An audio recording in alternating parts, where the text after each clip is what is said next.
Dark லைனோட ஒரு dark light baby pink அது இப்போ ஒரு ஷேட் இருக்கு. இது கூட மேட்ச் ஆகும்.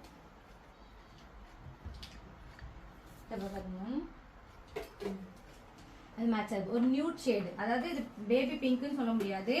இந்த ஷேட் வந்து இது கூட மேட்ச் ஆகும். இப்ப இதுக்கே வந்து இப்ப ஒண்ணும் இல்ல, ஒரு இப்போ இது இதுக்கு சும்மா எக்ஸாம்பிளுக்கு இப்ப இந்த ரெண்டு போடுறேன் எப்படி இருக்கு ஒரு ஆக்கோடா வித்தியாசமா தெரியுது. ஏன்னா அப்ப நீங்க லிப்ஸ போடுறவங்க தனியாவே தெரியும். அப்ப இது வித்தியாசமா இந்த ஷேப் வந்து இன்னொரு கலர் மேல ஒண்ணு இருக்கு, உள்ள ஒரு கலர் இருக்குன்னு கண்டிப்பா தெரியும். அப்ப இது கூட நீங்க அப்ப என்ன கலர் போடலாம். இப்ப இந்த ஷேட் போடுறப்ப ஓரளவுக்கு மேட்ச் ஆகும். ஏன்னா இது ரெண்டு மஜ்ஜா. ஓகேவா? இப்ப இது வந்து லிப்ஸ்ல எப்படி இருக்கும், ஒரு மாதிரி ஆக்கோட அந்த கலரோட மேட்ச் ஆகாத மாதிரி இருக்கும். கம்மியா தெரியும். இந்த இடத்துல வரைஞ்சது தெரிஞ்சிரும்.